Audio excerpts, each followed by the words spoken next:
Pay close attention to what happens in the first 90 seconds when a covert manipulator walks into a room. They are not really looking at your face. They are reading your baseline. They are watching for tiny signs of compliance, a soft drop in the shoulders, a slight tilt of the chin, over nodding, that quiet body language that signals high agreeableness and low appetite for conflict. When a narcissist spots what many people call a super empath, they think they have found the perfect target. In their mind, this is someone with deep emotional range, high patience, and a near endless habit of giving people one more chance. They believe they have found a permanent source of attention, care, and emotional supply, someone they can drain, manipulate, and later betray without serious cost. But this is where the fatal mistake begins. The narcissist is reading the signal all wrong. What looks like softness is often controlled observation. What looks like easy access is often quiet assessment. A super empath does not just feel deeply, they notice deeply. While the manipulator thinks they are running a polished game, the super empath is tracking patterns, stress reactions, word choices, contradictions, and every small mismatch between public image and hidden intent. Stay with me because this is where the whole thing starts to turn. The narcissist thinks they are collecting leverage. In reality, they are giving it away. And by the time they decide to make their move, the person they plan to break may already understand them better than they understand themselves. When the betrayal finally comes, it usually follows a pattern. It may arrive through triangulation, a smear campaign, emotional coldness, sudden distance, or a cold discard designed to shock and destabilize. The narcissist expects the usual response: panic, begging, tears, confusion, long messages, attempts to fix what was broken. That reaction is not random to them, it is the reward. It feeds their grand image and confirms their sense of control. But when they betray a super empath, the expected script often collapses in real time. Instead of falling apart, the super empath reaches a line they will not cross again, and once that line is crossed, something changes fast. The warmth that once softened every rough edge is pulled back. The emotional energy that protected the narcissist's fragile ego disappears. What rises in its place is not chaos, it is clarity. Cold, calm, direct clarity. The super empath stops trying to rescue the connection and starts seeing it for exactly what it is. They do not rush into emotional noise. They shift into objective mode. Their voice gets quieter, their pace slows, their words become clean and sharp. And that is where the danger begins for the narcissist.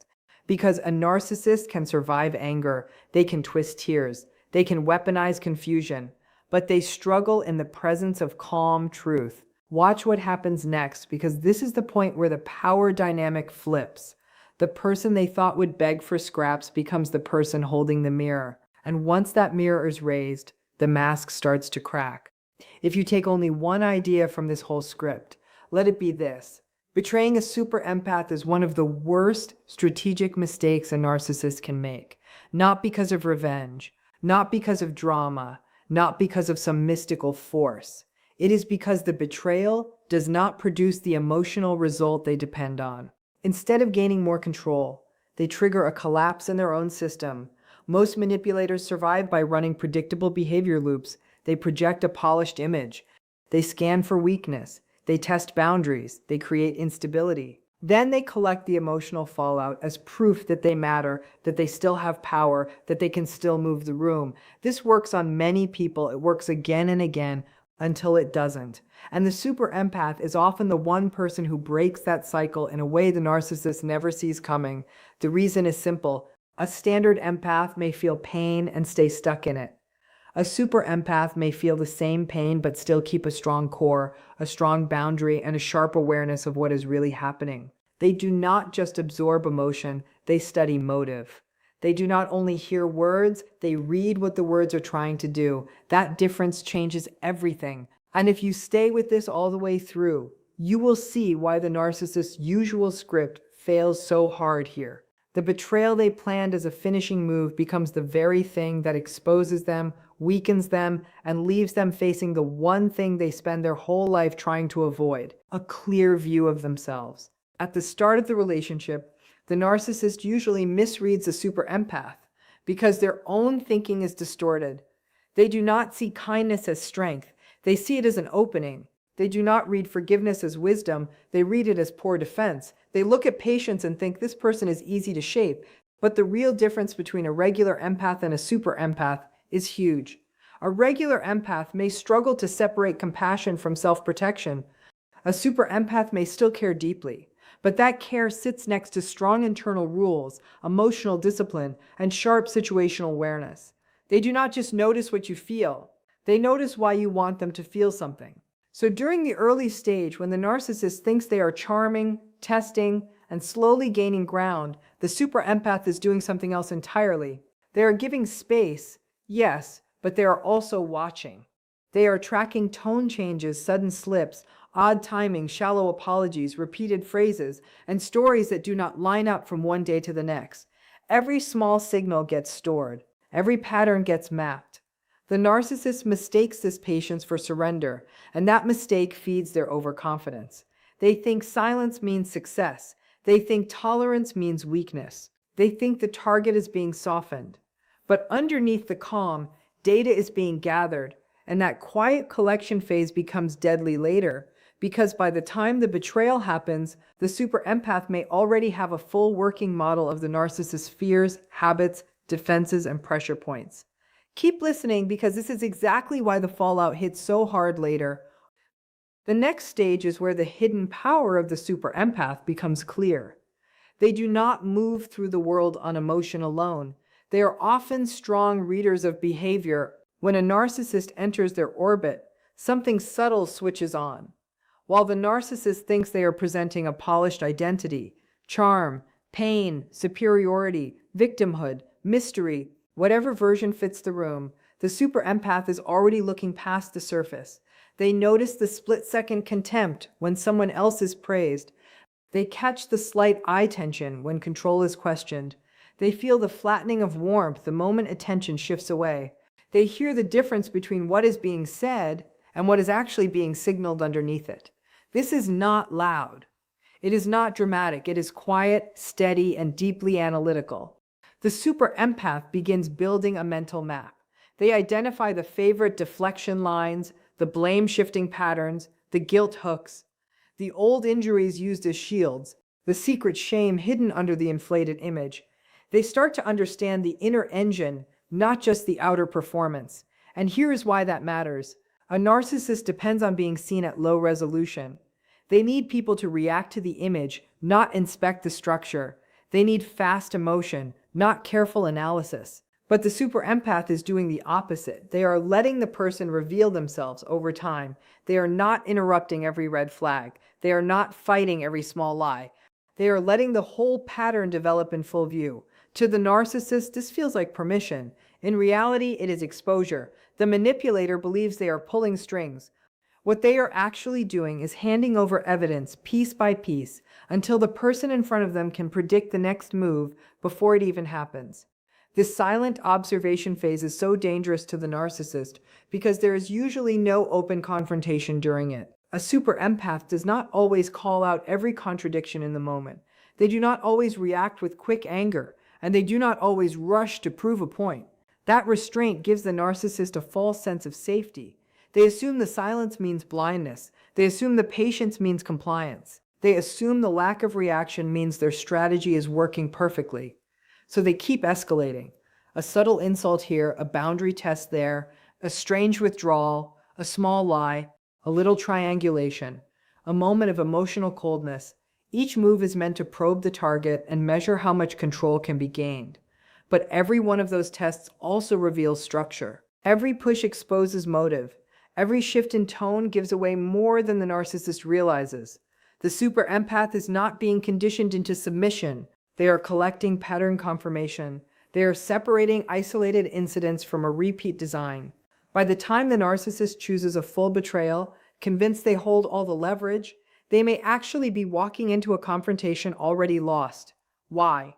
Because the target is no longer guessing. The target has a blueprint. They have watched the cycles.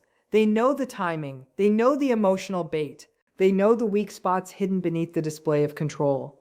And once someone sees the whole pattern clearly, manipulation starts losing its force. The narcissist does not know this yet. They still think the next move will finish the game. But this is where the trap closes. The rope they thought they were using on someone else has slowly been wrapping around them the whole time. Then comes the trigger. The line gets crossed, a betrayal lands with enough force and enough clarity that the super empath stops extending grace. This is the irreversible turn. For weeks or months, they may have remained open, patient, hopeful, and willing to understand. But once deception becomes undeniable, the emotional buffer disappears almost at once. The shift is fast, and it is often shocking to watch. The super empath does not melt down in the way the narcissist hoped for. They do not become loud, frantic, or easy to frame as unstable. They become still, focused, detached. Their emotional energy, which once softened every exchange and kept the narcissist regulated, is withdrawn. That alone can feel like a shockwave. But then comes the part that cuts deepest. The super empath begins to speak in plain facts. Not wild insults, not messy accusations, just clean observations. They name the manipulation while it is happening. They point out the lie beneath the story. They identify the insecurity behind the aggression. They expose the motive behind the coldness. They do it calmly. They do it without begging to be believed. And because they have been observing for so long, their words land with frightening precision. They might say, in effect, "You are not angry because of what I did. You are panicking because your image is slipping." They might point out that the attack is only a distraction from the shame underneath it. When the super empath mirrors reality back in this way, the narcissist loses a major advantage. They can twist emotional chaos, they can feed on confusion, but calm accuracy is much harder to escape. And this is the moment the mask does not just slip, it starts to break apart. The reason this exposure hits so hard is that the super empath is not arguing to win a scene. They are reflecting what they have already understood. Their tone matters, their timing matters, their emotional control matters. A narcissist can often survive standard conflict by flipping the script. If the other person cries, they can call them dramatic. If the other person gets angry, they can call them unstable. If the other person pleads, they can feel powerful. But when the response is a calm breakdown of patterns, tactics, and motives, those old defenses start to fail. The narcissist is suddenly forced into a position they hate more than almost anything else. They are being seen clearly, not as the image, not as the victim, not as the hero, not as the untouchable force in the room, as they really are. The super empath becomes a mirror with no distortion, and that kind of mirror is unbearable to someone who built their identity around avoiding shame. What makes it worse is the accuracy. The observations do not feel random, they feel exact, surgical. The super empath names the hidden insecurity, the control habit, the repeated script, and the panic behind the mask. In that instant, the narcissist realizes something devastating. The person they meant to break has already decoded them. The person they expected to outplay has been studying the game the whole time. That realization creates a kind of internal shock. Stay with me here, because this is where the collapse begins. It is not always dramatic at first. Sometimes it shows up in the eyes, sometimes in the speech, sometimes in a sudden frantic attempt to regain control. But underneath all of it is the same truth. The system has been exposed, and the usual moves are no longer working. A narcissistic collapse is not magic, it is a sequence. It starts the moment emotional leverage stops producing results. In normal situations, when control slips, the narcissist runs through a familiar chain of tactics. First comes gaslighting, then guilt, then projection, then rage, maybe threats, maybe a victim act, maybe a sudden love move. The goal is always the same: provoke a reaction, create confusion, reopen the channel, get emotional supply flowing again. But when those moves hit a super empath who has fully reset their boundaries, nothing lands the way it used to. The super empath does not chase the distortion. They do not defend every false claim. They do not feed the loop. They stay clear. And with each failed tactic, the narcissist's internal pressure rises. What looked like confidence starts turning into strain. Frustration becomes overload. Their self-regulation drops fast because the false self they present to the world needs constant fuel from the outside. Without it, the grand image cannot hold its shape. This is where behavior begins to change. Speech gets repetitive or scattered, threats lose force, posture tightens or collapses. The eyes show panic in flashes. The person who came in acting superior begins to look disorganized, reactive, even frightened. Why? Because the loss of control is not felt as a simple setback. It is felt as a threat to identity. The whole structure depends on being able to influence, distort, or dominate the emotional field around them. When that ability suddenly fails, there is nothing stable underneath to take over. The engine starts misfiring. The mask cannot repair itself fast enough, and the room begins to tell the truth. On the inside, the deeper cause of that collapse is shame. Buried, defended, denied shame. A narcissist often spends years building an image strong enough to keep that shame out of sight, not only from others but from themselves. They use attention, control, admiration, fear, and emotional influence like armor. As long as the outside world keeps reflecting power back to them, the illusion survives. But when a super empath cuts off emotional supply and reflects only reality, that protective system breaks open. Suddenly, the narcissist is left without the usual cover. They cannot rewrite the exchange because the other person is not participating in the fiction. They cannot bait a rescue response because the door has closed. They cannot bend facts if the other person already has the receipts, the pattern, the memory, and the calm to stand by it. So the narcissist gets trapped with the very thing they have spent so much effort avoiding: contact with their own emptiness and inadequacy. This does not always look dramatic in public. Sometimes the collapse hides behind rage, sometimes behind denial, sometimes behind a smear campaign designed to rebuild the image somewhere else. But internally, something has changed. The certainty is damaged. The feeling of total control is damaged. The belief that the mask is untouchable is damaged. And once that damage happens, it follows them. Because now they know, even if they never admit it, that someone saw through the whole structure and stayed unmoved. That knowledge is poison to a false self. It lingers. It haunts. It turns every future performance into a risk. The next room is not as easy. The next target is not as guaranteed. The game does not feel clean anymore.